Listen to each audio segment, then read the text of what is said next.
Good evening sir. Good evening. Good evening. Good evening. Good evening. Good evening.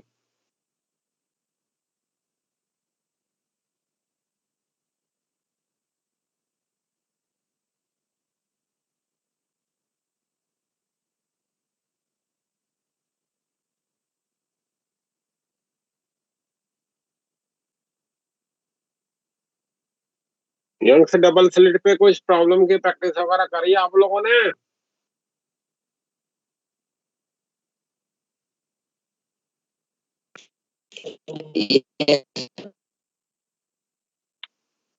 आवाज नहीं आ रही है तुम्हारी।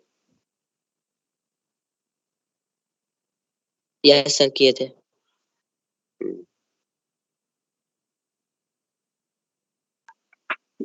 कौन तेज कर दिया?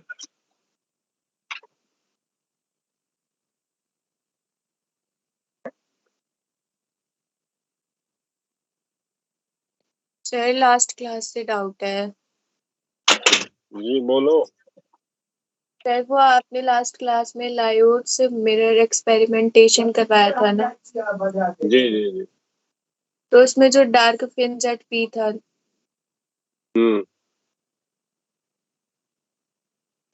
सर उसकी इक्वेशन गलत आई है। क्या गलत आ गई तुम बताओ? सर एक बार नोट्स ओपन कर दीजिए लास्ट क्लास की।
हाँ बोलो। सर जहाँ पे आपने 2n-1 लिखा है वहां पे प्लस नहीं आना चाहिए। अरे एन लिखो या प्लस लिखो या माइनस लिखो, उससे कोई अंतर नहीं होता। ऑड इंटीग्रल मल्टीपल ही तो तुमको लिखना है ना। बट सर ये जो y equals to N D lambda by 4d है ना, मेरा वो नहीं आ रहा क्या नहीं आ रहा? प्लस रख लो। इक्वेशन। प्लस रख लो ना उसमें।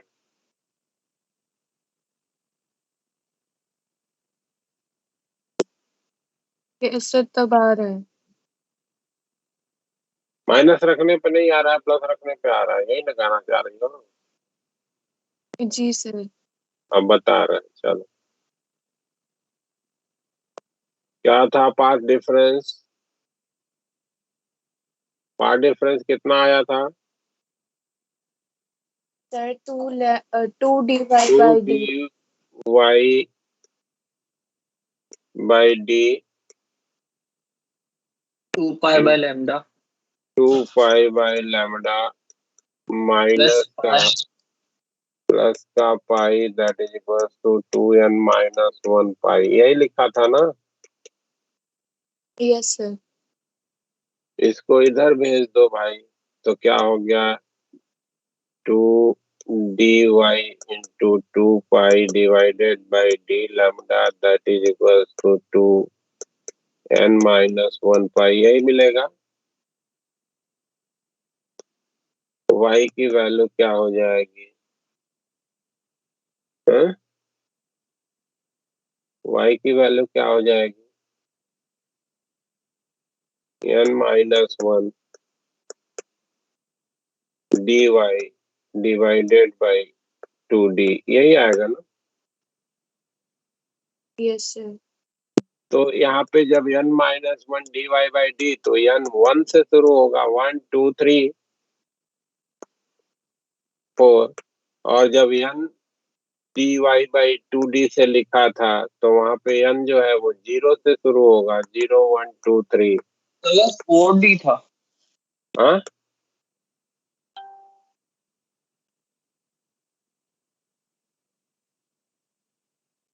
क्या चीज? सर 4D था ओ, तो तब अपॉन तो में। हाँ, तब तो लगता है कुछ गड़बड़ लिख दिया था मैंने। एक मिनट।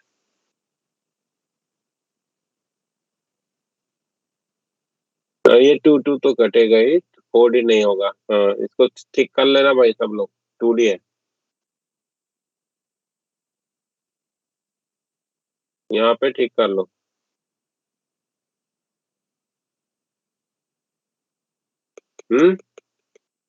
हेलो, जी सर। यस सर, कर लिया। इसको ठीक कर लीजिए, ये 2D है।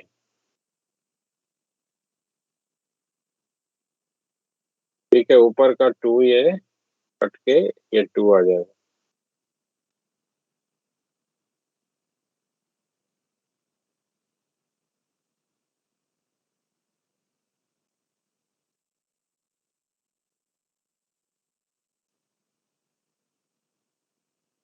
ठीक है,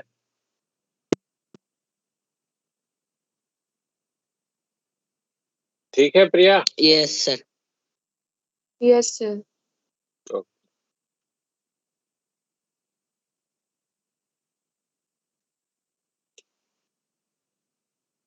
तो ये नीचे में 2D कर लो भाई, सब लोग करेक्ट कर लो उसको, गलत लिखा गया है वहां पे।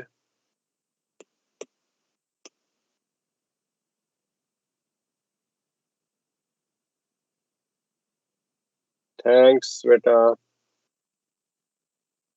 Thank you sir. चलो, तो एक नई फिनोमेना की बात करते हैं, डिफ्रैक्शन।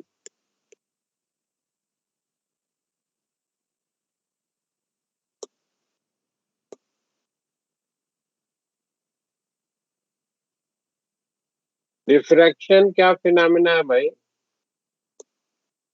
जब कोई पर्टिकुलर जो वेव है ट्रेवल करती हुई एक ऑब्स्ट्रक्शन के द्वारा ऑब्स्ट्रक्ट होती है, तो जो ऑब्स्ट्रक्शन का जो शैडो रीजन है उसमें भी जो है वो वेव का अपीयरेंस होता है। इस पर्टिकुलर फिनोमेना को हम लोग जो है वो डिफ्रैक्शन का नाम देते हैं। दैट मीन्स कि bending of the wave at the obstruction edge of the obstruction is defined as the phenomena diffraction। ठीक है, yes bending sir. Of wave at the edge of an obstruction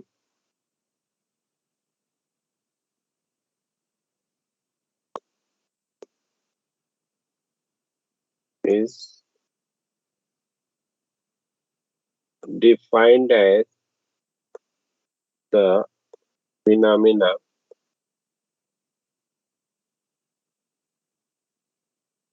diffraction।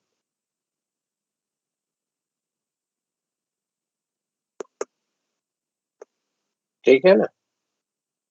यानी कि जो shadow reason है, अगर हम straight line path को follow करते हुए प्रोपगेशन मान रहे हैं तो शैडो रीजन में कंप्लीट आपको डार्कनेस मिलनी चाहिए, लेकिन शैडो रीजन में भी हमको इल्यूमिनेशन मिलता है, और इसी फिनोमेना को नाम दिया जाता है डिफ्रैक्शन का। ठीक है। जी सर। अब डिफ्रैक्शन के लिए जो डिफ्रैक्टिंग एलिमेंट होना चाहिए, यानी कि जो ऑब्स्ट्रक्शन आपने in front of that particular wave place करा है, उस ऑब्स्ट्रक्शन का जो साइज है वो comparable to the wavelength of that particular wave होना चाहिए। अगर उसके कंपैरिजन में बहुत बड़ा है साइज, तो ये जो फिनोमिना है ये ऑलमोस्ट नेग्लिजिबल अपना अपीयरेंस लेती है, और इसी वजह से जो है लाइट का जो डिफ्रैक्शन की फिनोमिना है वो आप इजिली या आसानी से जो है वो दिखता नहीं है ना। कारण क्या है कि जो भी opening in front of that particular light, मान लो कि सन से आने वाली लाइट है और आपके घर की दीवार में कोई सुराख है, तो आपको वहां पे ऑलमोस्ट एक पैरेलल बीम जो है वो सुराख से इंटर करते हुए दिखती है। जो जी सर। बेंड जो बेंडिंग है वो बहुत प्रोनाउंस नहीं होती, बेंडिंग हम बहुत माइन्यूट ऑब्जर्व करते हैं। कारण क्या है कि वो जो डिफ्रैक्ट करने वाला एलिमेंट है, जो सुराख है दीवार में, वॉल में, उसकी जो साइज है वो वेवलेंथ के कंपैरिजन में बहुत बड़ी है। तो वहां पे ये फिनोमिना जो है वो बहुत माइन्यूट अपीयरेंस लेती है और हमको ऑलमोस्ट पैरेलल बीम जो है वो दूसरी वाली वॉल पे आकर के हिट होते हुए दिखती है। ठीक है। लेकिन वही जो साइज है उसको आप अगर वेवलेंथ के कंपेरेबल कर देंगे तो आपको वहां पे लाइट का जो है वो शैडो रीजन में भी अपीयरेंस आसानी से विजुअलाइज हो जाएगा, दिख जाएगा। ठीक है ना। अब ये जो जी सर। डिफ्रैक्शन की फिनोमिना है, इसको दो साइंटिस्टों ने दो डिफरेंट तरीके से जो है वो स्टडी परफॉर्म करी थी। एक थे फ्रॉनहापर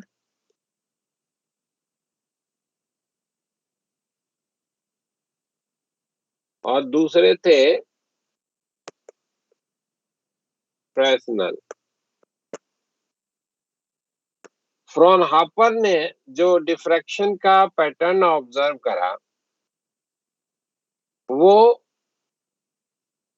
एक बहुत दूर जो सोर्स ऑफ द लाइट है उसको, आने वाली लाइट को डिफ्रैक्टिंग एलिमेंट पे जो है वो स्ट्राइक करा है, यानी कि जो लाइट आकर के उस डिफ्रैक्टिंग एलिमेंट पे टकरा रही है उसको पैरेलल बीम ऑफ लाइट के रूप में उन्होंने कंसीडरेशन में लिया, यानी कि उसका वेव फ्रंट प्लेन था। और जो वो पैटर्न ऑब्जर्व करे, वो पैटर्न जो स्क्रीन है वो फार अवे पोजीशन पे प्लेस करके उसका पैटर्न जो है वो ऑब्जर्व करा, यानी कि आगे भी जो वेव फ्रंट है वो प्लेन वेव फ्रंट है, तो उसके करस्पॉन्डिंग जो डिफ्रैक्शन का पैटर्न बनता है उसको हम लोग फ्रॉनहापर डिफ्रैक्शन कहते हैं। ठीक है ना। यानी कि डिफ्रैक्टिंग एलिमेंट से जो सोर्स है एज वेल एज जो स्क्रीन है वो बहुत दूर प्लेस किया गया, तो उस केस में जो पैटर्न बनता है उसको हम लोग फ्रॉनहापर डिफ्रैक्शन का नाम देते हैं। इन्हीं के जो एक्सपेरिमेंटेशन का तरीका था उसी के अकॉर्डिंग का जब आप सेटअप बनाते हैं तो, है ना, इन्हीं के ऑनर में उसको नाम दे दिया गया फ्रॉनहापर डिफ्रैक्शन। और जब हमारा जो सोर्स है एज वेल एज जो स्क्रीन है दोनों फाइनाइट सेपरेशन पे प्लेस्ड हो, यानी कि जो वेव फ्रंट आकर के स्ट्राइक कर रहा है वो वेव फ्रंट या तो सिलेंड्रिकल या स्फेरिकल हम लें, और जो स्क्रीन पे जाने वाला वेव फ्रंट है उसको भी सिलेंड्रिकल और स्फेरिकल के रूप में लिया जाए, है ना। तो ऐसे केस में जो पैटर्न मिलता है उसको हम लोग फ्रैक्शनल डिफ्रैक्शन कहते हैं।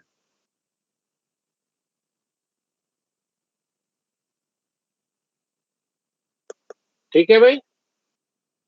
जो डिफ्रैक्शन है इसकी बहुत डिटेल स्टडी हम लोगों को परफॉर्म तो करनी नहीं है, बट कुछ छोटे छोटे मेन पॉइंट्स हैं जो आपको इससे रिलेटेड जो है वो ध्यान में रखना है। तो पहले तो नोट कर लो कि फ्रॉनहोफर डिफ्रैक्शन का मतलब क्या है और फ्रेस्नेल डिफ्रैक्शन का मतलब क्या है, ये नोट करो। फ्रॉनहोफर डिफ्रैक्शन लिखिए।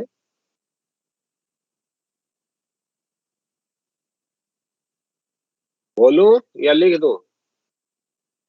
सर लिख सर लिख दीजिए। If the source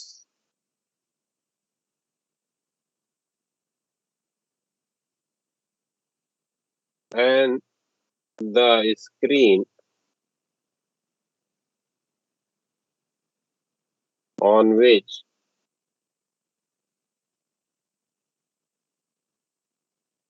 diffraction pattern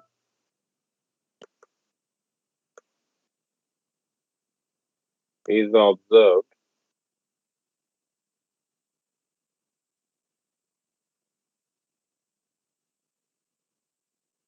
are far away from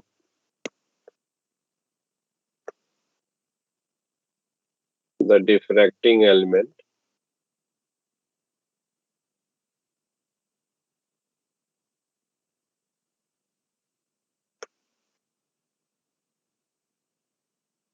then the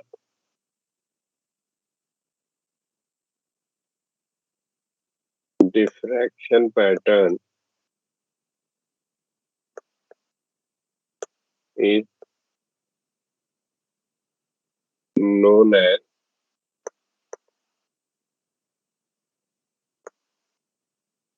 Fraunhofer diffraction.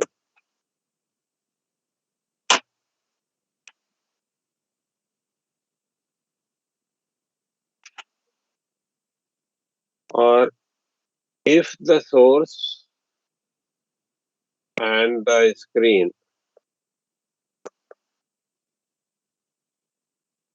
on which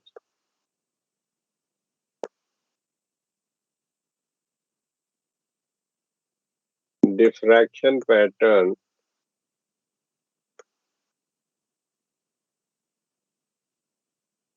is to be observed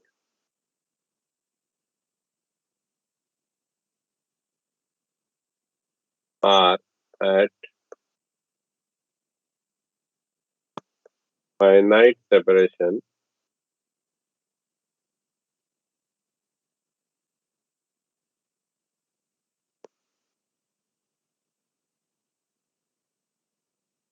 then the diffraction pattern is known as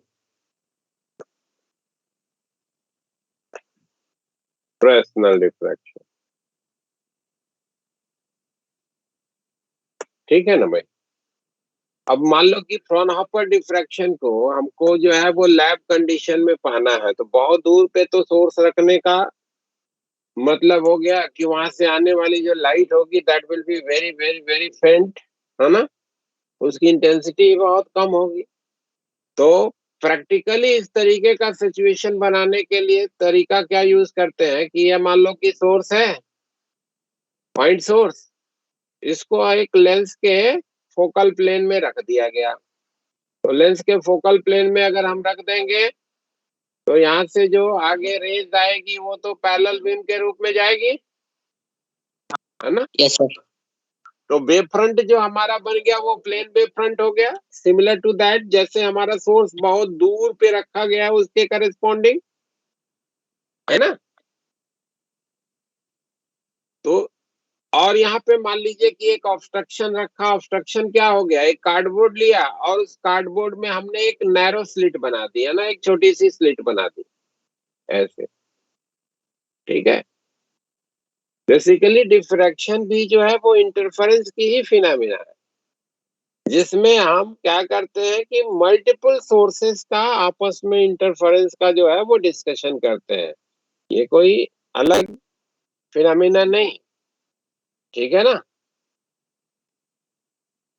और इधर में screen जो हमने place करी है उसको बहुत दूर है, तो प्रैक्टिकली बहुत दूर रखने पे फिर से वही जो है सिचुएशन बनेगी कि जो लाइट होगी वहां पे काफी जो है वो डिम हो जाएगी, पैटर्न हमारी विजिबिलिटी बहुत कम आएगी। तो यहाँ से क्या किया कि आपने एक पैरेलल बीम को जाता हुआ कंसिडरेशन में लिया और उस बीम को आपने एक लेंस के थ्रू एक स्क्रीन पे फोकस करा दिया, ठीक है ना।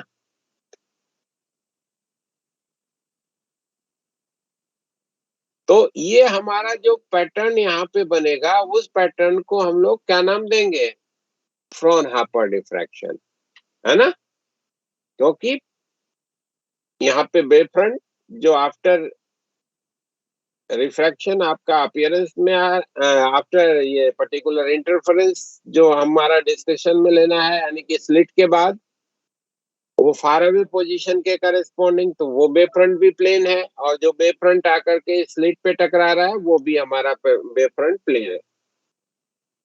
तो ये डिफ्रैक्शन का जो पैटर्न मिलेगा इसको हम लोग फ्रॉनहोफर का नाम देंगे, ठीक है। Yes sir. ये फ्रॉनहोफर डिफ्रैक्शन का सेटअप हो जाएगा। और फ्रेस्नेल में क्या है भाई, सिंपल, ये मान लो कि तुम्हारा सोर्स है पॉइंट सोर्स, इस पॉइंट सोर्स को आपने आप एक ऑब्स्ट्रक्शन के सामने जो है वहां पे प्लेस कर दिया, यहाँ पे मान लो कि ऑब्स्ट्रक्शन लगा दिया इस सोर्स के सामने में, यहाँ पे ऐसे ऑब्स्ट्रक्शन लगा दिया, एक अकेला ही मान लो कि लगा दिया या दो लगा दो, यहाँ पे ऐसे स्लिटी बना देते हैं यहाँ पे। तो यहाँ पे जो वेव फ्रंट आकर के टकराएगा वो आपका स्फेरिकल हो जाएगा, और फाइनाइट डिस्टेंस पे यहाँ पे हमने स्क्रीन भी प्लेस कर दी, ठीक है। ये फाइनाइट डिस्टेंस पे स्क्रीन भी है, फाइनाइट डिस्टेंस पे सोर्स भी है, ठीक है ना। तो यहाँ पे जो डिफ्रैक्शन का पैटर्न बनेगा इसको हम लोग नाम देंगे फ्रेस्नेल डिफ्रैक्शन,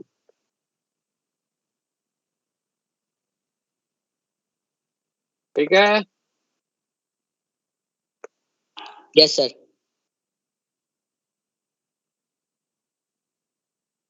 तो ये दोनों डिफ्रैक्शन पैटर्न दो अलग अलग साइंटिस्टों के द्वारा जो है वो ऑब्जर्व किया गया, उन्हीं के ऑनर में इसको दो अलग नाम दे दिया गया है। बट इसका मतलब ये नहीं है कि ये दो अलग फिनोमिना है, वो वही फिनोमिना है, सेम फिनोमिना, डिफ्रैक्शन ही है।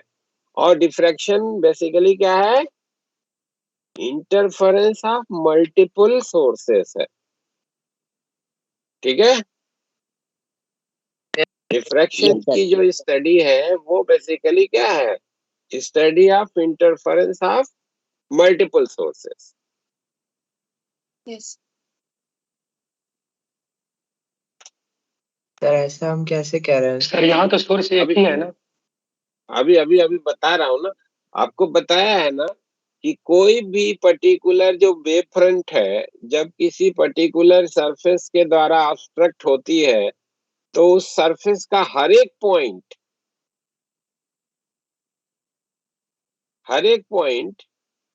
जो है वो सेकेंडरी सोर्स की तरीके से जो है वो बिहेवियर देता है। तो जो आपने ये स्लिट बनाई, इस Yes, स्लिट sir. के अंदर में जितने भी पॉइंट्स हैं यहाँ पे बीच में आप जो है इन्फिनाइट नंबर ऑफ पॉइंट्स ले सकते हैं ना।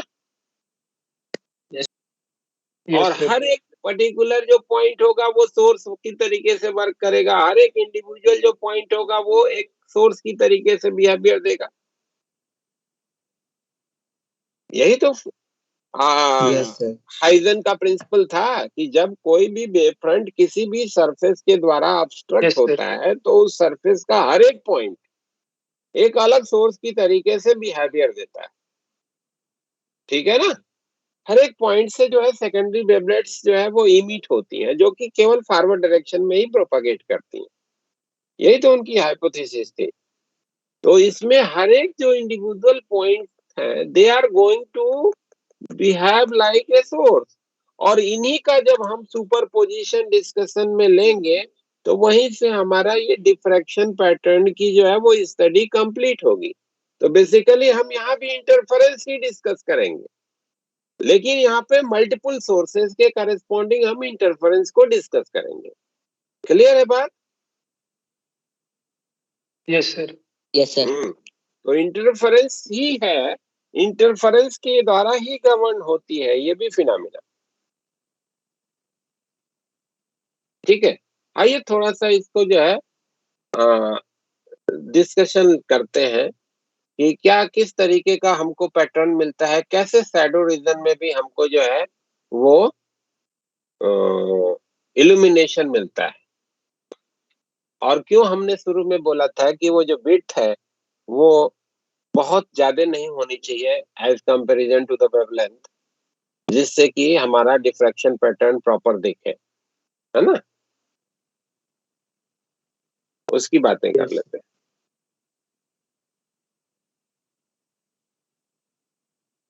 तो मान लीजिए कि एक स्लिट की बात कर लेते हैं, सिंगल स्लिट डिफ्रैक्शन। एक स्लिट है जिसको हम यूज कर रहे हैं डिफ्रैक्शन पैटर्न को पाने के लिए, और ये हमारी स्लिट का जो है वो रिप्रेजेंटेशन हो गया।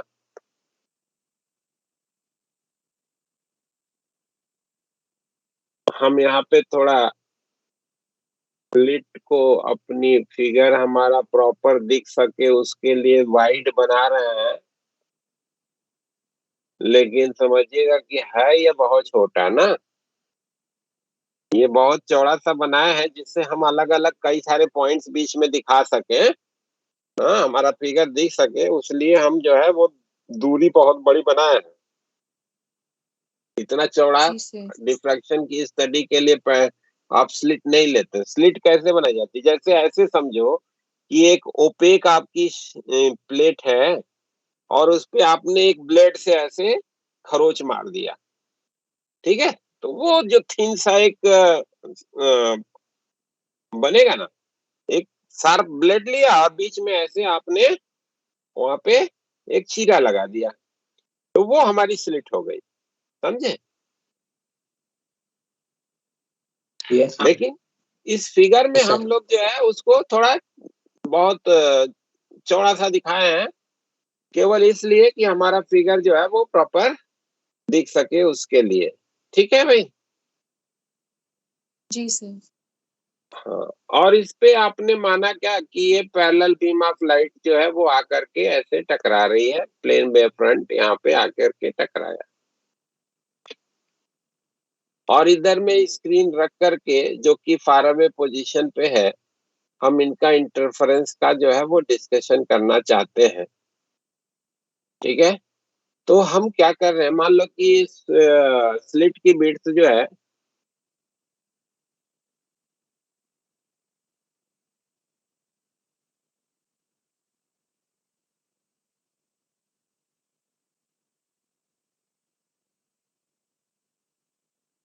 बी मान लेते हैं कि B is the width of the slit. जो स्लिट हमने यहाँ पे यूज करा है, इस स्लिट की जो विड्थ है ये बी की है। तो आपके पास ऑब्जर्वेशन क्या बनेगा कि इधर से जो हमारी लाइट जा रही है, जिस पोजीशन पे जाकर के हर जो बीच के टीनी सोर्सेस है, बीच के हर एक पॉइंट जो है वो टीनी सोर्स की तरीके से वर्क कर रहे हैं, वो जिस पोजीशन पे जाके सारे के सारे डिस्ट्रक्टिवली इंटरफियर कर जाएंगे, वहां पे आपको डार्क पैटर्न मिलेगा। Yes sir.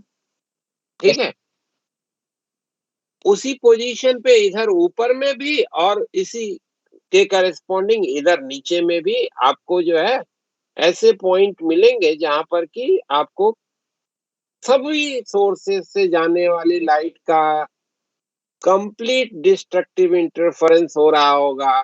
उस पोजीशन पे आपको फुल डार्कनेस मिलेगी। क्यों भाई? ठीक है ना? जी सर। अब वो पहला जो पॉइंट है फुल डार्क पोजीशन वाला, उस पॉइंट के बारे में ऑब्जर्वेशन को बनाने के लिए हम क्या करते हैं कि स्लिट को दो इक्वल पार्ट में हम डिवाइड कर दे रहे हैं ना, अपनी सुविधा के लिए। इधर में b/2 और हमने एक सोर्स ये वाला लिया, यहां से जो लाइट जा रही है, और एक इस जस्ट मिड पॉइंट के बाद वाला पॉइंट है, वहां से जो जाने वाली लाइट है। ये दोनों जिस पोजीशन पे जा करके एक दूसरे से डिस्ट्रक्टिवली इंटरफियर कर जाएंगी, उस पोजीशन पे इधर के हर सेकेंडरी सोर्स के लिए इधर में एक आपको दूसरा सेकेंडरी सोर्स मिलेगा जो कि सेम पाथ डिफरेंस को रखेगा और वो डिस्ट्रक्टिवली इंटरफियर कर जाएगा एट दैट लोकेशन। क्या बात Yes. क्लियर हुई? Yes sir. है? तो मान लो कि यहां से थीटा के एंगल पे जो जाने वाली वेव है, वो एक दूसरे से पाथ डिफरेंस इतना पोजेस कर रही है कि इनका डिस्ट्रक्टिव इंटरफेरेंस हो रहा है। तो इस वाली पोजीशन की जो वेव पल्स होगी और इस वाले पोजीशन की जो वेव पल्स होगी, वो दोनों भी एक दूसरे से उतना ही पाथ डिफरेंस रखेंगी अगर b/2 की दूरी पे ये दोनों भी है पॉइंट सोर्सेस लिए तो। यस सर होगा। Yes, sir. और इधर के हर पॉइंट के लिए आपको इधर में एक पॉइंट मिलेगा जो कि सेम पाथ डिफरेंस रख रहा होगा। जी सर। तो अगर इन दोनों का डिस्ट्रक्टिव इंटरफेरेंस हो जाता है तो पूरी पूरी पल्सेस जो इन स्लिट के बीच से जा रही हैं उन सब का उस पोजीशन पे डिस्ट्रक्टिव इंटरफेरेंस हो जाएगा। Yes, sir. क्लियर है बात? कोई ऑब्जेक्शन है तो बोलिएगा। सर लास्ट पॉइंट क्या बोला था आपने?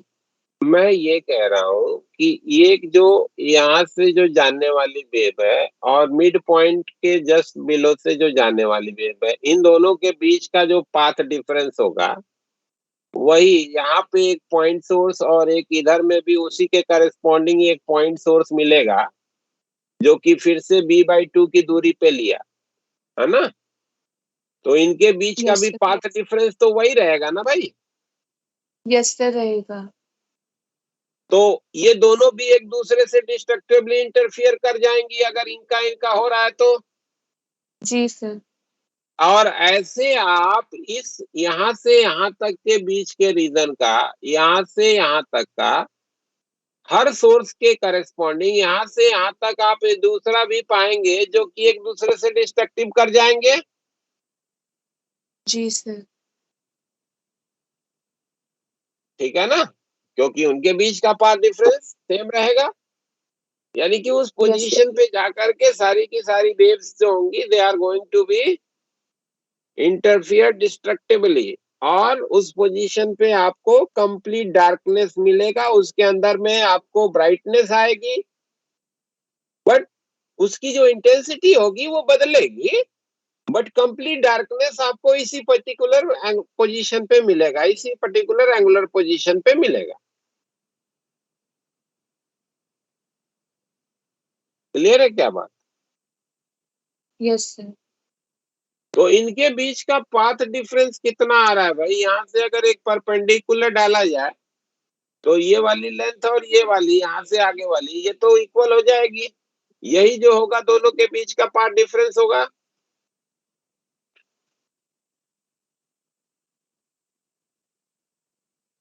और ये एंगल थीटा का है।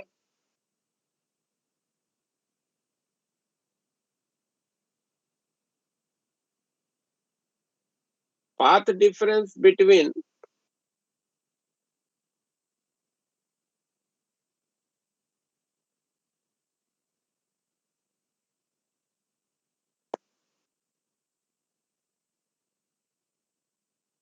b/2 sin थीटा से लिखा जाएगा। यस सर, लिखा जाएगा। और अगर ये λ/2 है तो they are going to interfere destructively।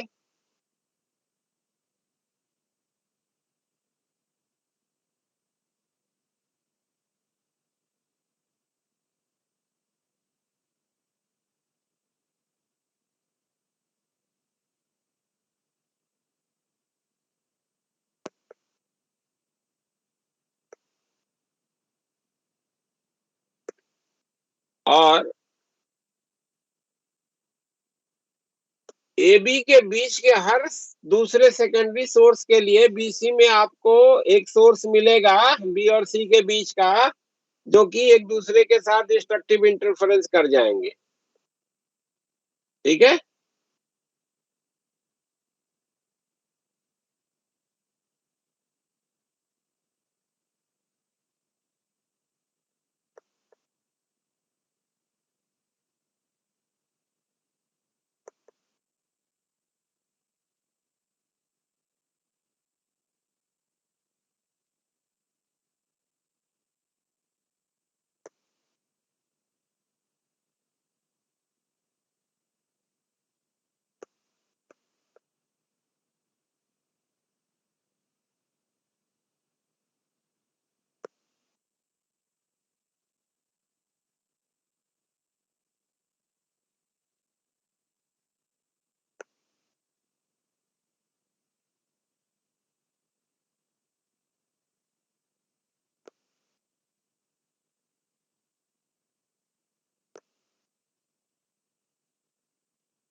ठीक है, they will interfere destructively.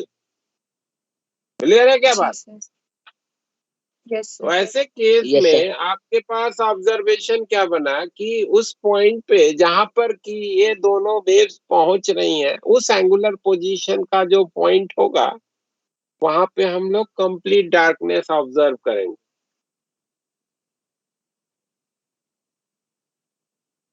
Therefore, at that angular position,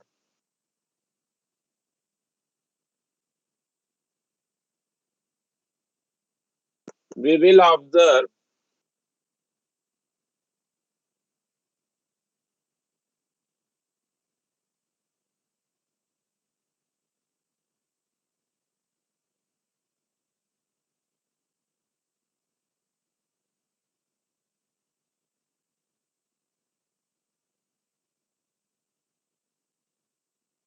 first time पहली पोजीशन वो हमको मिलेगी जहां पे हमको कंप्लीट डार्कनेस मिलेगी, और वो क्या मिला भाई?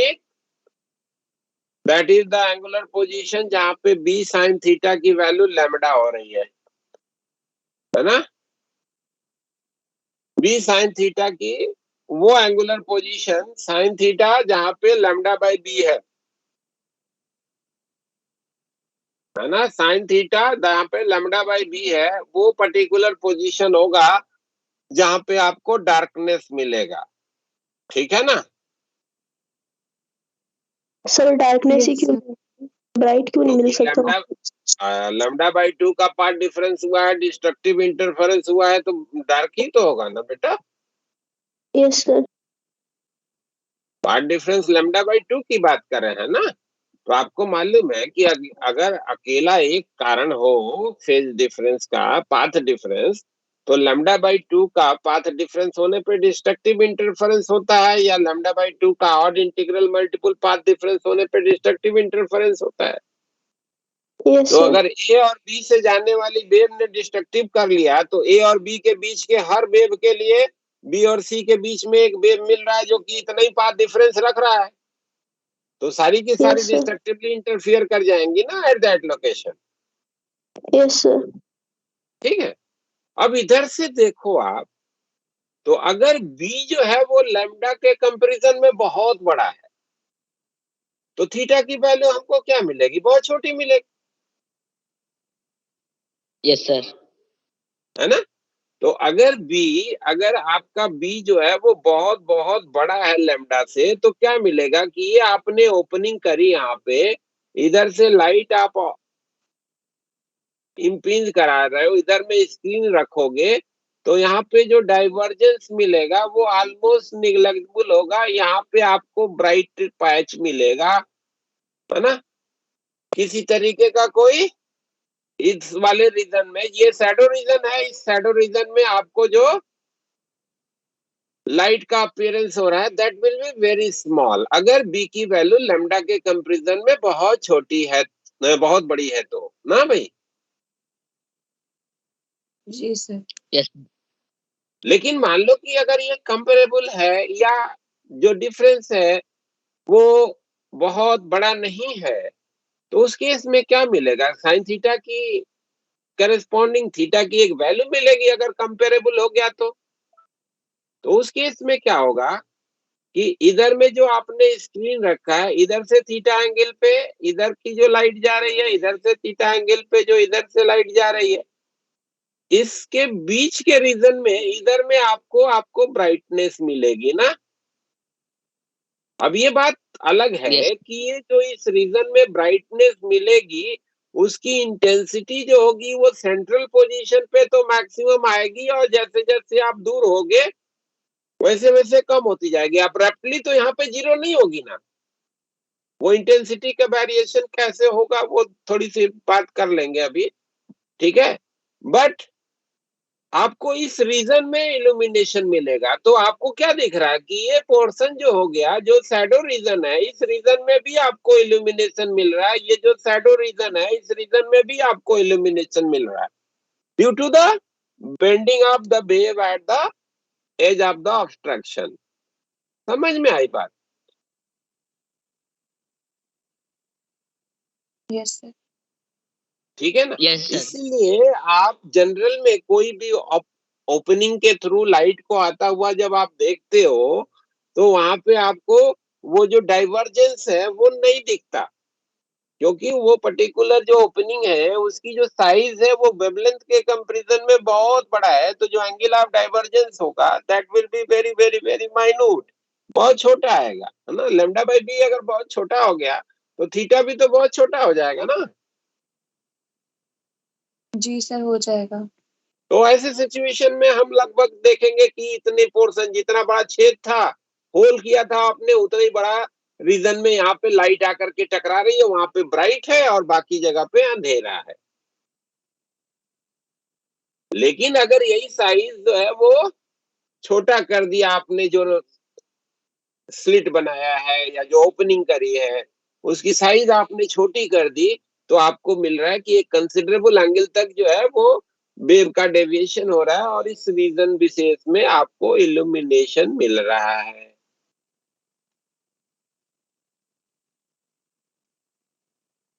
ठीक है भाई? Yes, sir.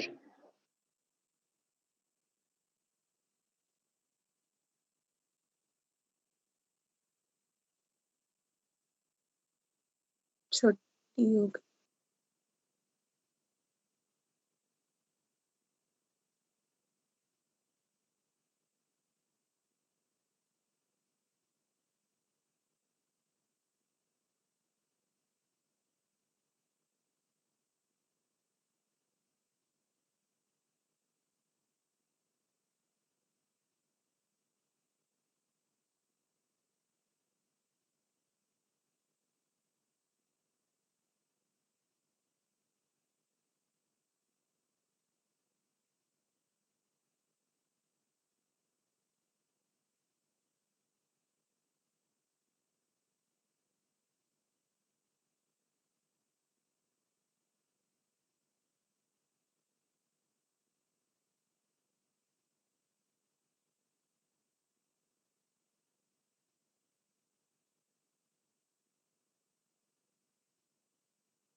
कितनी देर से मैं डिस्कनेक्टेड था?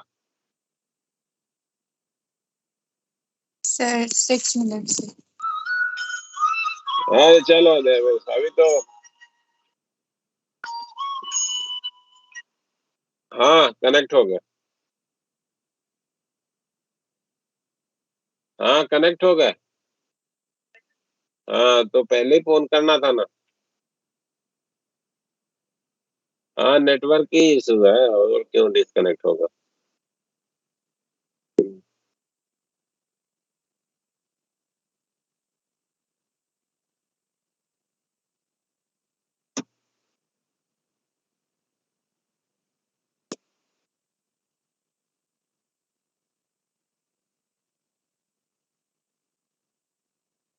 हाँ जी, तो ये जो फिगर बना रहे थे, इसको आप उसको समझे थे?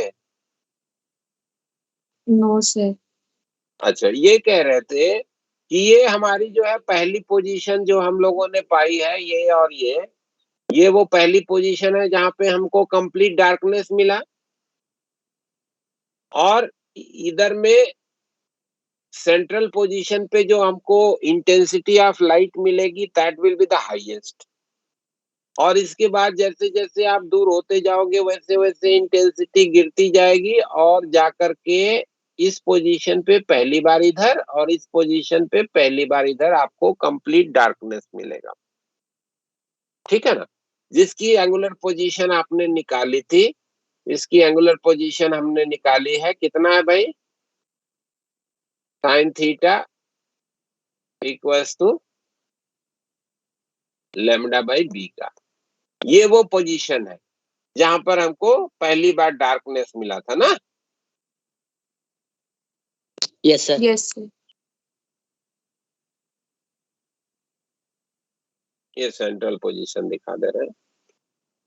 ठीक, अब दूसरी बार जहां पे डार्कनेस मिलेगा वो किस एंगुलर पोजीशन पे मिलेगा, ये वाला एंगल क्या होगा, ये जानना है। ठीक है, तो उसके लिए हम क्या कर रहे हैं कि बीच का ये जो स्लिट बिट है, इसको हम 4 इक्वल पार्ट में डिवाइड कर दे रहे हैं। 4 इक्वल पार्ट्स में, A B, B C, C D, D equal part. ठीक है, और मान लिया आपने कहा कि यहां से थीटा एंगल पे जो वेव गई, और यहां से जो थीटा एंगल पे वेव गई, ये दोनों पाथ डिफरेंस ऐसे रख रही है कि ये दोनों डिस्ट्रक्टिवली इंटरफियर कर गई। तो ए बी के बीच और बी सी के बीच के हर एक इंडिविजुअल जो सोर्स है आपस में डिस्ट्रक्टिवली इंटरफियर कर जाएंगे। Yes sir. इसी तरीके से CD के बीच का और DE के बीच में भी आपको दो दो सोर्सेस के कॉम्बिनेशन मिलेंगे जो सेम पाथ डिफरेंस रखेंगे, और वो भी डिस्ट्रक्टिवली इंटरफियर कर जाएंगे कि नहीं?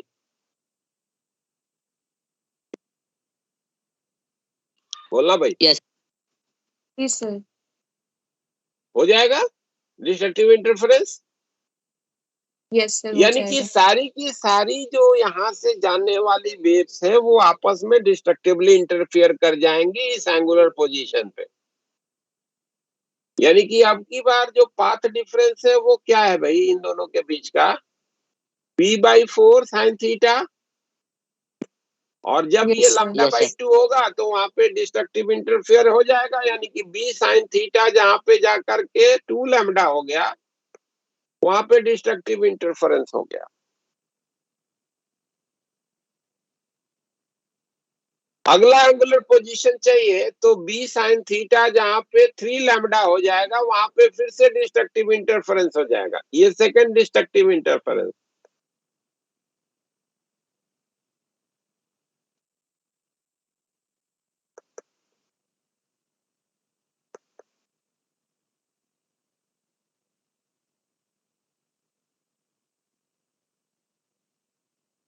ये third position of the destructive interference.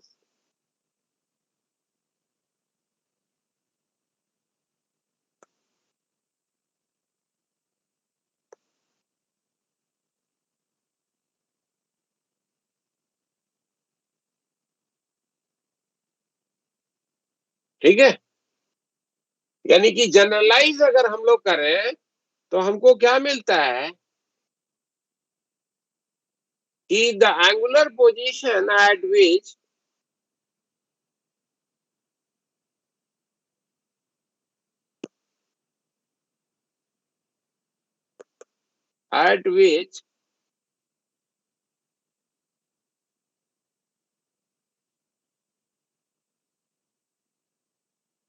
b sin theta equals to n lambda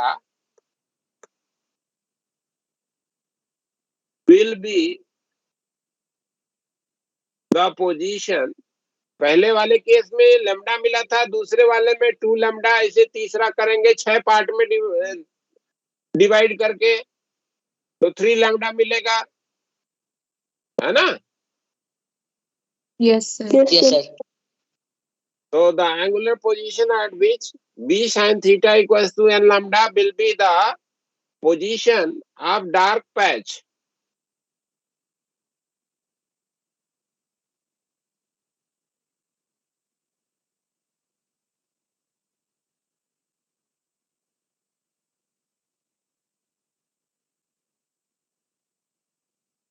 ठीक है, स्क्रीन पे जहां पे डार्क पैच मिलेगा वो आपको पोजीशन मिलेगा। ठीक है क्या? जी Yes, sir. sir.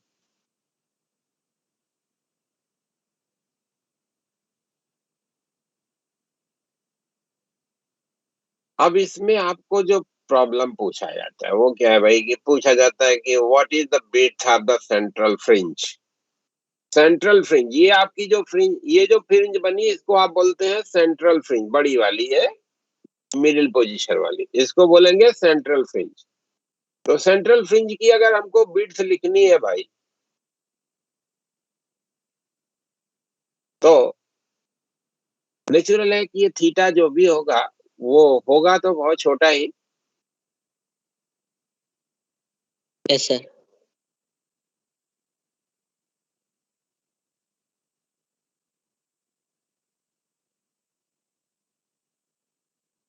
मान लो कि ये जो स्क्रीन प्लेस करी गई है वो डी सेपरेशन पे है, D is very very large as comparison to B है,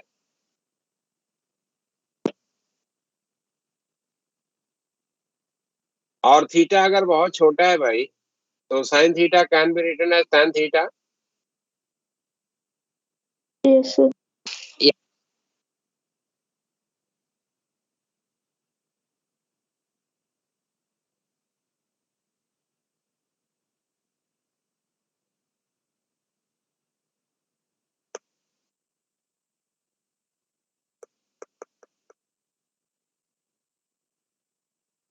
और ये tan थीटा इधर में देखो तो यहाँ से यहाँ तक ये डिस्टेंस y अगर कह रहे हैं तो y बाई डी लिख सकते हैं क्या? Yes sir, लिख सकते Yes, हैं। sir. ये हमारा हो जाएगा y बाई डी, और ये इक्वल है किसके भाई? लैम्डा के।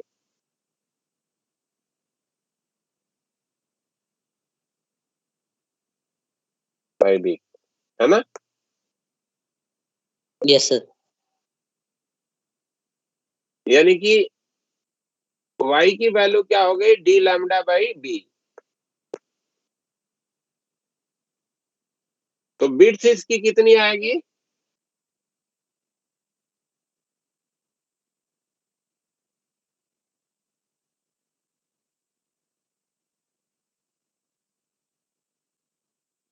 सेंट्रल फ्रिंज की विड्थ 2y होगा ना भाई,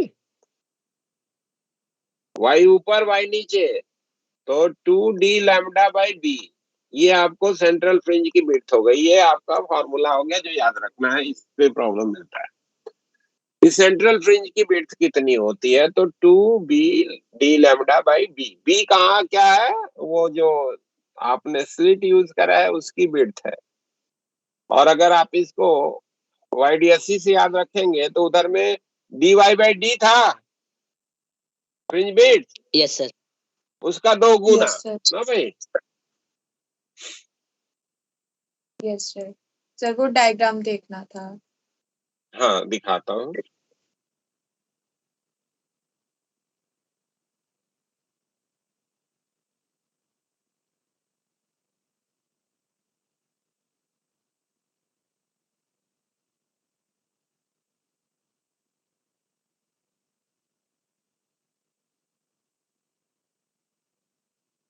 अब मान लो कि आपको दूसरी वाली फ्रिंज की विड्थ लिखनी है, तो यहां से यहां तक का ये जो डिस्टेंस है इसको अगर y1 कह देते हो और उसके करस्पॉन्डिंग ये एंगल आपने मान लीजिए कि θ1 कहा,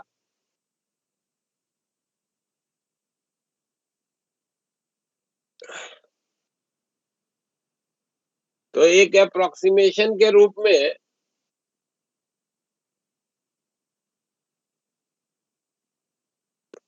sin θ1 को यहां भी हम लोग tan θ1 और ये equal to twice of lambda by B लिख सकते हैं क्या? जी सर। Yes, sin sir. θ1 तो हमारा 2 लैम्डा बाई बी है ही, है ना? इसको tan थीटा से रिप्लेस कर रहे हैं, वो एंगल बहुत छोटे के लिए ही बात कर रहे हैं, जो कि जनरली होती है, इसलिए।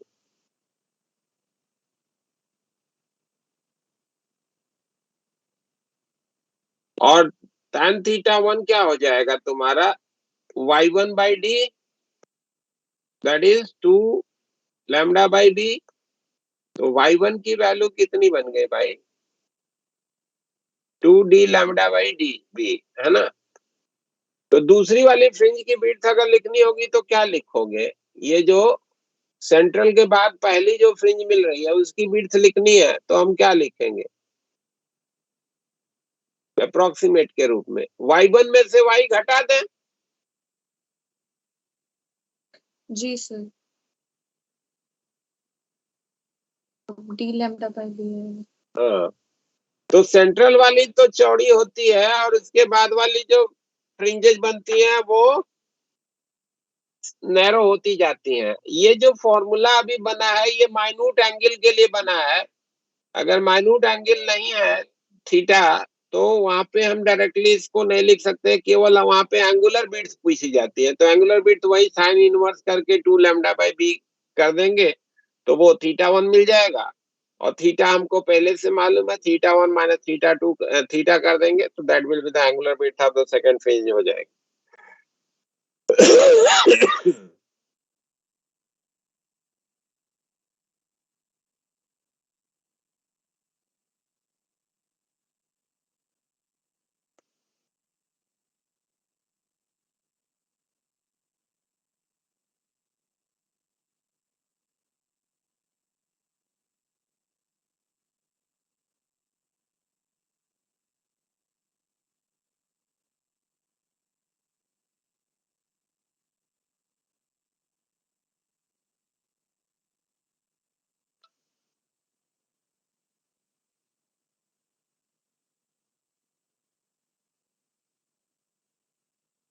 तो डी लैम्डा बाई डी हो गया, ठीक है ना? तो जो सेंट्रल के दोनों तरफ ब्राइट फ्रिंजेस आगे वाली जो बनेंगी उनकी जो विड्थ होगी वो हमारी डी लैम्डा बाई डी यानी कि सेंट्रल की आधी है।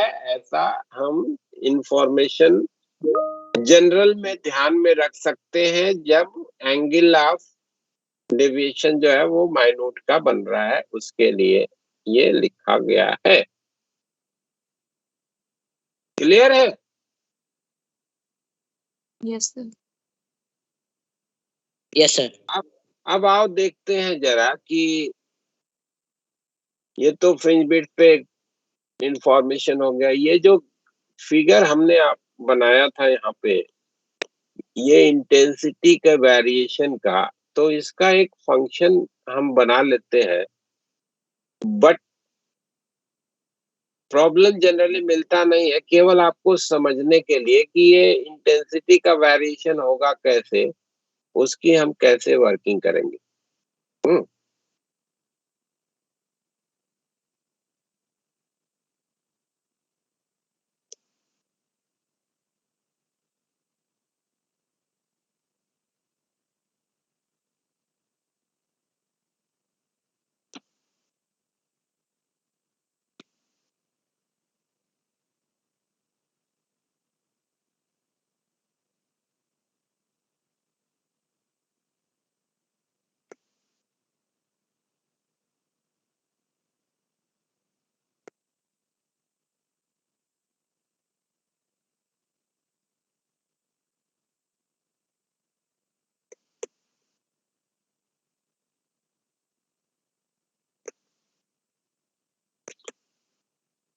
सिंगल स्लिट एक्सपेरिमेंटेशन में इंटेंसिटी का वेरिएशन कैसे होता है उसकी बात करते हैं।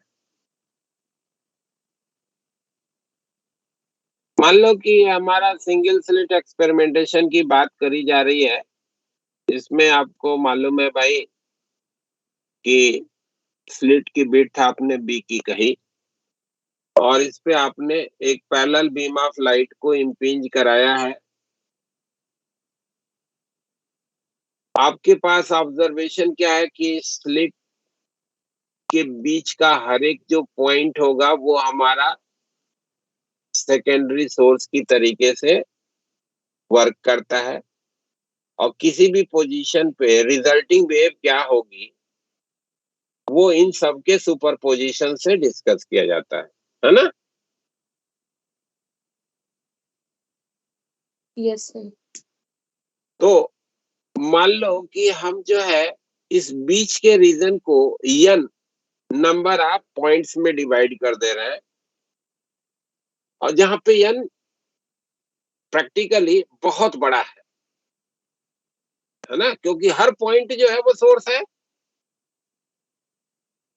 यानी कि n टेंडिंग टू इंफिनिटी है एक तरीके से देखा जाए तो हम मान लो कि इसमें से दो आसपास वाले दो पॉइंट लेते हैं और यहां से जो जाने वाली वेव है जो कि एक थीटा के एंगल पे जा रही है, इनके बीच का हम पाथ डिफरेंस लिख रहे हैं। तो ये दोनों के बीच का सेपरेशन कितना होगा भाई?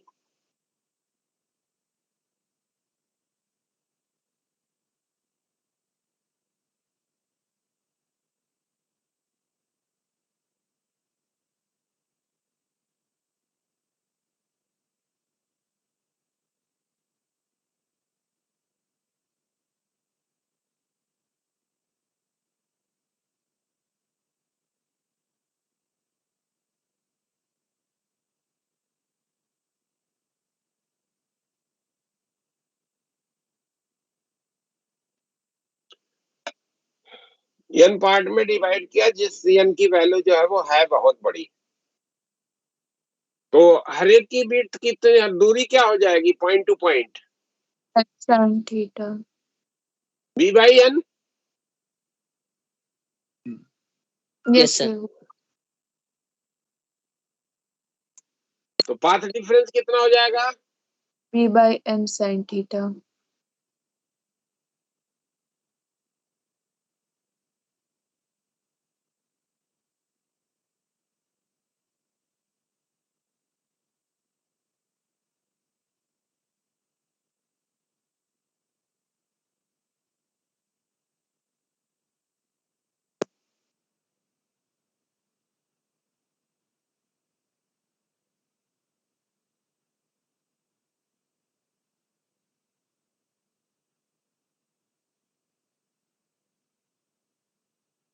Path difference between two waves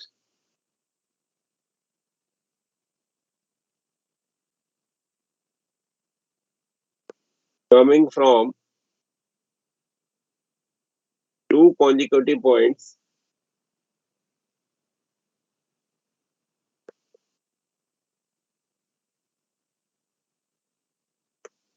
ये पार्ट डिफरेंस क्या हो जाएगा? b by n into sine theta लिखा जाएगा जैसे पीछे में लिखा था अभी। जी सर। इस पार्ट डिफरेंस के करस्पॉन्डिंग फेज डिफरेंस क्या हो जाएगा?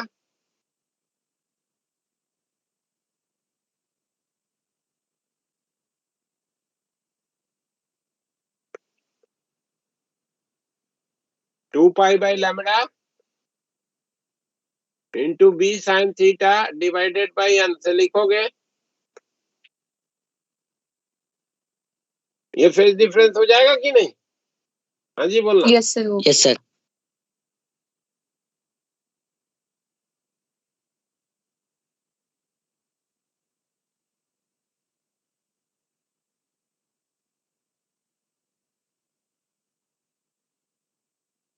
अब आपको मालूम है क्या कि ये दो कॉन्जिक्यूटिव के बीच का ये फेज डिफरेंस हो गया। तो मान लो कि पहले पॉइंट से जो जाने वाली वेव है उस वेव का रिप्रेजेंटेशन हमने E1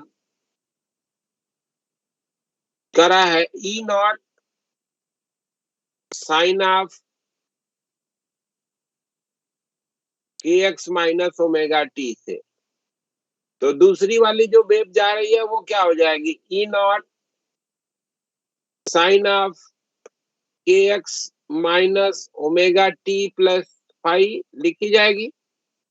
तीसरी वाली जो वेव होगी ये हो जाएगी E0 sine of kx minus omega T plus 2 phi.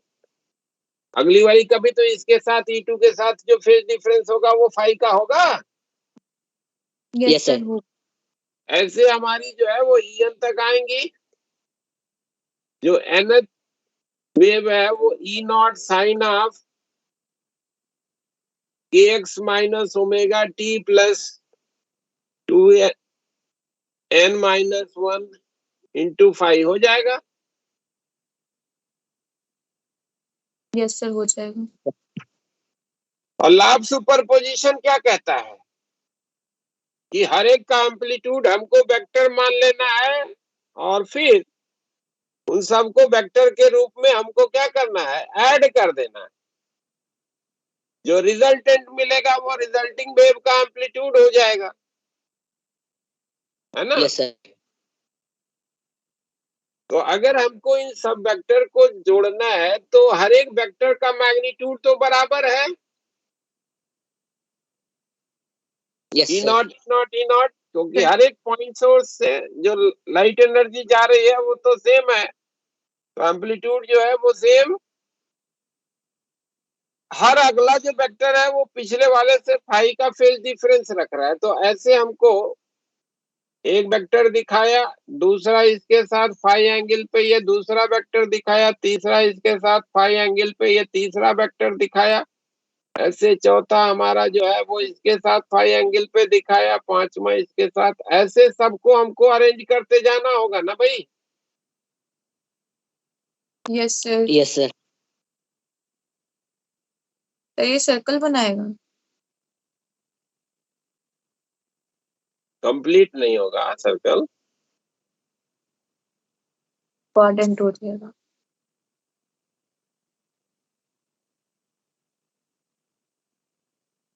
ऐसे, है ना। अब यहाँ पे बराबर बराबर एंगल नहीं बनाया है इसलिए थोड़ा सा ये सिमेट्री नहीं दिख रही है। अब इन्हीं सबों को जोड़ देंगे, मान लो कि ये n वाला है तो इन्हीं सबों को ऐसे जोड़ देंगे तो ये हमारे रिजल्टिंग जो वेव मिलेगी उसका एम्पलीट्यूड हो जाएगा। क्यों भाई, यस Yes, sir. सभी वेक्टर को जोड़ना है। अब जरा जोड़ने का तरीका देखो। एक ये पॉइंट ऑफ सिमेट्री उठाया, वहां से इस एंड को इस एंड से मिला दिया जहां पे ये एंगल फाई का बना रहा है वो पॉइंट। तो हर जो हमारा पर्टिकुलर जो वेक्टर है वो वही एंगल फाई फाई का बना रहा होगा कि नहीं। यस सर बना रहा होगा। हर वेक्टर जो होगा वो फाई फाई का एंगल बना रहा होगा इस पर्टिकुलर पॉइंट ऑफ सिमेट्री पे। Yes sir. Yes, sir. तो ये पूरा एंगल कितना हो जाएगा भाई, n-1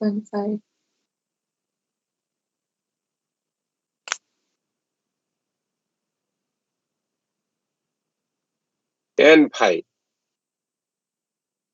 हाँ सर, N5. n है ना, 1 2 ऐसे n, तो सब फाई फाई का बना रहे हैं तो n फाई का एंगल हो जाएगा।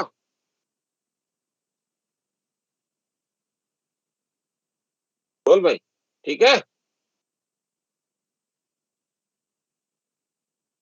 हेलो हेलो, आवाज आ रही है मेरी। Yes sir. Yes sir.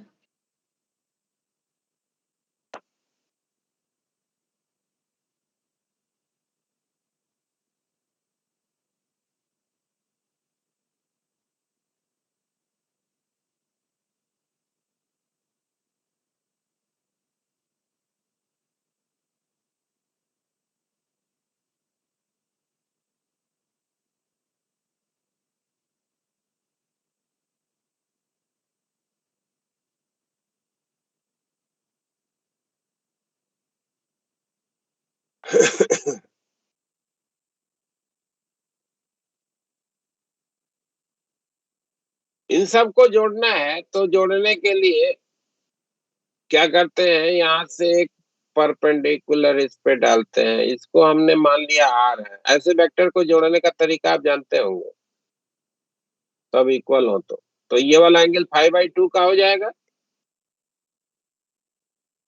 तो ई नॉट को लिखना होगा, इसकी लंबाई अगर हम आर कह रहे हैं तो आर साइन 5/2 का 2 गुना लिखा जाएगा ई नॉट को।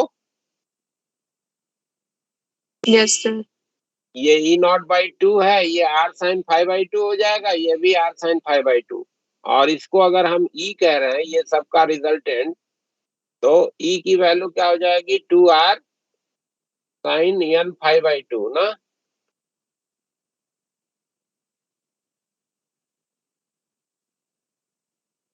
बोलो भाई, ठीक है। जी सर। तो ये सारे के सारे जो टीनी सोर्सेस हैं, वहां से जो वेव हमारी पॉइंट ऑन द स्क्रीन पहुंच रही है, उन सब के समेशन से जो रिजल्टिंग वेव बनी है, उसका अगर एम्पलीट्यूड ई कह रहे हो, तो ई को लिखने का इंफॉर्मेशन ई नॉट के टर्म में क्या बन गया, ई नॉट आर कर दे रहे हैं, ई नॉट आर, जिससे कि रिजल्टेंट का एम्पलीट्यूड समझ में आए। ई नॉट आर है ये। तो दोनों का रेशियो कर दो भाई, तो क्या मिल जाएगा, sine n 5/2 divided by sine 5/2, है ना।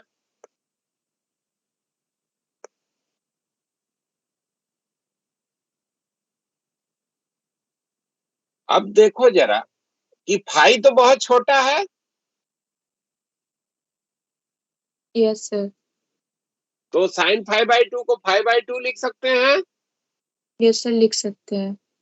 तो रिजल्टेंट जो हमारी वेव है, उसका अगर एम्पलीट्यूड लिखना है, तो E naught into sine n 5/2 divided by 5/2 से लिखा जा सकता है, yes sir. Since phi is very small.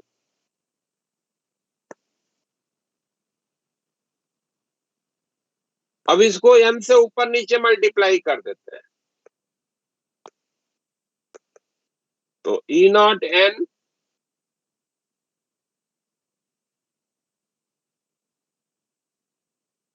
Sign n 5/2 divided by n 5/2।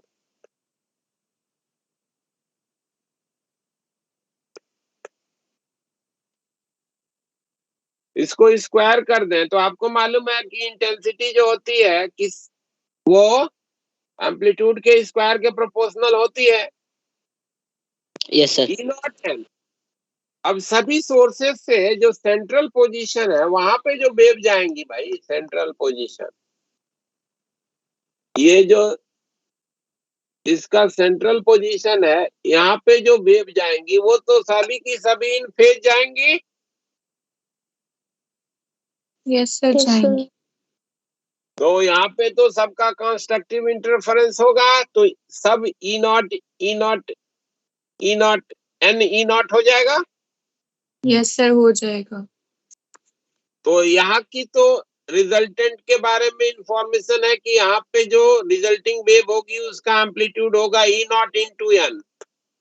तो इसका Yes, स्क्वायर जो होगा, वो सेंट्रल जो पोजीशन है वहां की इंटेंसिटी शो करेगा, और किसी दूसरे पोजीशन की इंटेंसिटी लिखनी है तो इसी का स्क्वायर कर देते हैं। तो स्क्वायर कर दिया जाए,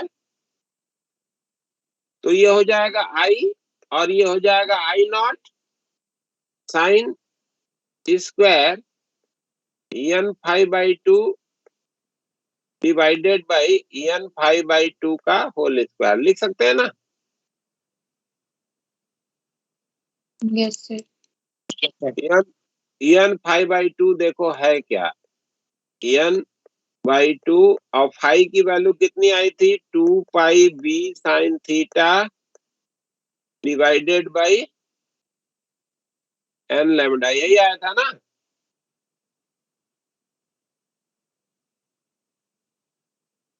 आई जो लिखे थे देखो ऊपर, सर नोट कर रहे हो? ये देखो 2πb sin theta upon L lambda, यही था ना बी फाई की वैल्यू। Yes sir. तो उसको यहाँ पे रिप्लेस कर दिया, n/2 2πb sin थीटा बाई एन, एन से एन कैंसिल, 2 से 2 कैंसिल, और इसको मान लो कि हम बीटा का नाम दे देते हैं, जनरली बीटा से दिखाते हैं इसको। तो बीटा इक्वल्स टू हो गया pi B sine theta division में लैम्डा। तो intensity at any angular position theta को लिखने का ये हमारा फॉर्मूला हो गया, I that is equals to I naught sine square beta upon beta का स्क्वायर ना। ये जनरल में फॉर्मूला हो गया कि किसी पोजीशन पे इंटेंसिटी को कैसे लिखोगे, जबकि बीटा की वैल्यू कितनी है, ये हमारी है pi B sine theta by lambda. ठीक है, आपकी बुकलेट में ये फॉर्मूले के रूप में डायरेक्ट मेंशन कर दिया है, बिना पूरा लिखे हुए।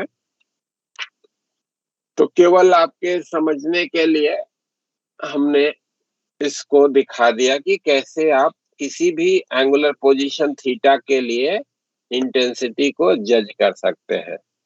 तो आप थीटा के बदलने के साथ साथ जो है इंटेंसिटी बदलेगी, एक पोजीशन पे 0 आएगी, फिर बढ़ती जाएगी, फिर 0 आएगी, इस तरीके से आपको पैटर्न मिलता है। वैसे तो कभी कोई प्रॉब्लम इस पे आया नहीं है, बट याद रखिएगा, बेटर है इसको ध्यान में रखना है।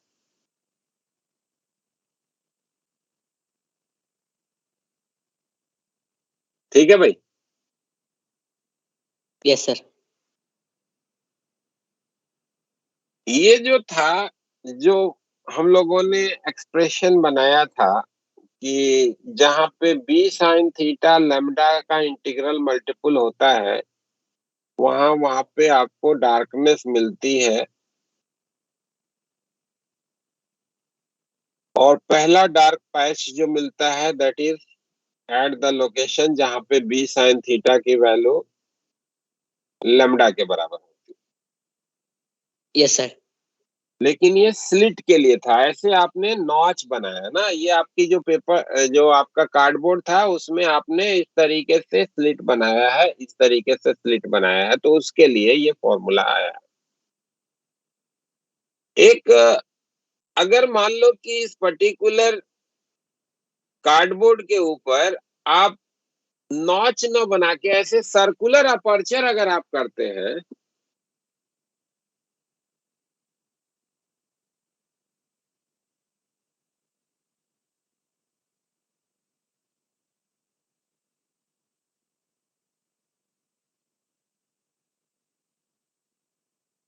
अगर आप सर्कुलर अपर्चर करते हैं, यानी कि सर्कुलर होल आपने करा, ऐसे आपका कार्डबोर्ड था, इसमें आपने ऐसे गोल सा छेद कर दिया ना, और इसको आप यूज कर रहे हैं अपने इंटरफेरेंस पैटर्न को ऑब्टेन करने के लिए, ये ऐसे होल आपने करा, ठीक है, जिसकी डायमीटर को मान लो कि b कह दिया। तो उस केस में अगर हम इस स्क्रीन पे एनालिसिस करते हैं कि कहां पे हमारा पहला डार्क पैच दिखेगा, तो उसके लिए जो एंगुलर पोजीशन का आपको एक्सप्रेशन मिलता है, इंफॉर्मेशन मिलता है, वो इससे डिफरेंट है, क्योंकि आपको हर जगह पे बिट्स अगर देखोगे तो अलग अलग होती जाएगी ना, वो एक काफी कॉम्प्लिकेटेड वर्किंग आती है, और उसको हम डायरेक्ट एज ए फॉर्मूला ही लिख देते हैं। तो for circular aperture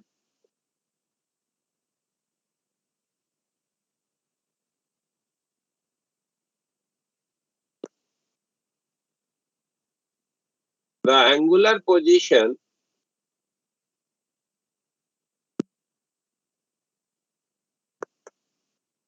for first dark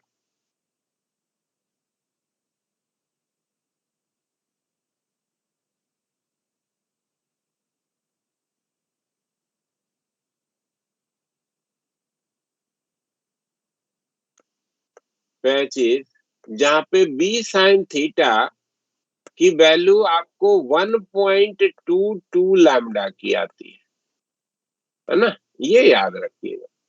उसमें लैम्डा था, यहाँ पे 1.22 लैम्डा का पोजीशन मिलता है सर्कुलर अपर्चर के केस में, है ना। पहला वाला डार्क जहाँ पे मिलेगा, that will be at the location where B sine theta is equals to 1.22 lambda. Clear है, ये याद रखना क्या।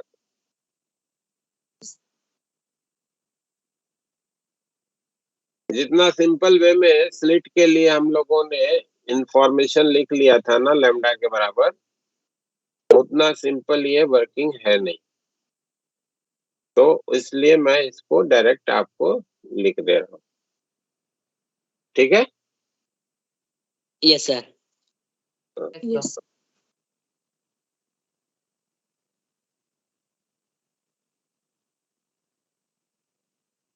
तो इसमें जो पूछा जाता है वो आपको पूछा जाता है कि जो पहला जो यहाँ पे इसका इमेज बनेगा, उस इमेज का जो है वो रेडियस क्या होएगी। तो इमेज का रेडियस अगर आपको चाहिए बी, वहां भी जो है लैम्डा के कंपेरेबल ही होना चाहिए भाई ना। दिख ही रहा है कि अगर बी की वैल्यू जो है वो लैम्डा से बहुत बड़ी हो गई, बहुत ही बड़ी, तो उस केस में थीटा जो है वो ऑलमोस्ट 0 के आसपास आ जाएगा और हमको जो है वो डाइवर्जेंस दिखेगा नहीं। तो जितना बड़ा होल करा है उतना ही बड़ा जो है आपको ब्राइट पैच दिख जाएगा, है ना।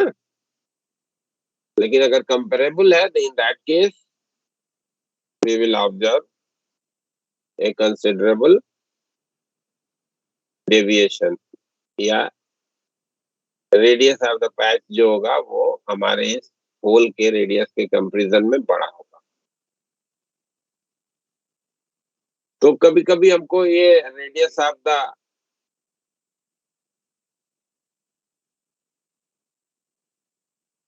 इमेज को लिखने की भी बात आती है कि इसका रेडियस क्या होगा ये बताओ।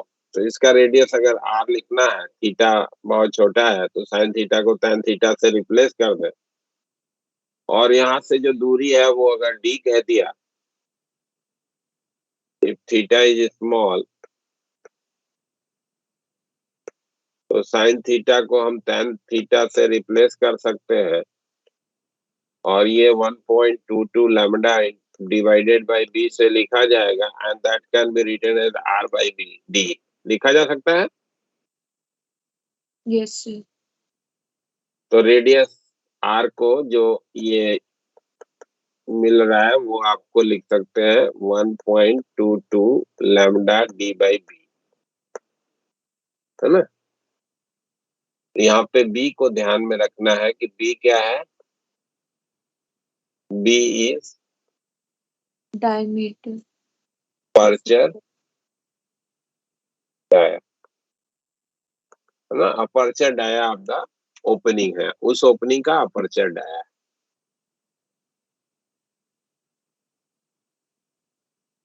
ठीक है।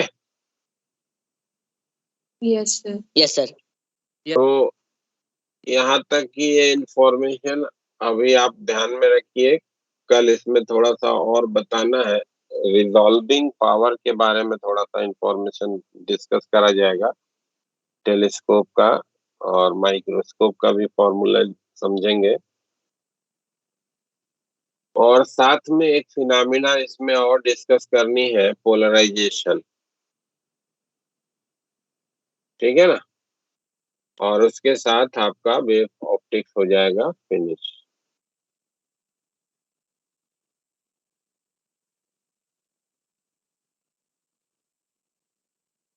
मेजर प्रॉब्लम जो आपको मिलता है वो OIDSC पे मिलता है, पीछे पे के पेपर आप जरूर देख लेना। OIDSC पे ही एडवांस में प्रॉब्लम आते हैं, जबकि मेंस में आपका डिफ्रैक्शन के ये वाले पे प्रॉब्लम मिलता है जो फ्रिंज विड्थ का लिखा है, और कभी कभी इस वाले फॉर्मूले पे जो अपर्चर डाया के corresponding radius of the image को लिखने का बनाया। Thank you, sir. सर एक Okay. Question thank you sir. Sir एक क्वेश्चन था मेरा, मैंने आपको सेंड किया है। अभी भेजा है? यस सर, व्हाट्सएप पे। तो कल ना डिस्कस कर ले उसको। सर बस बता दीजिए, क्योंकि मेरा आंसर ना इसका 12 आ रहा है।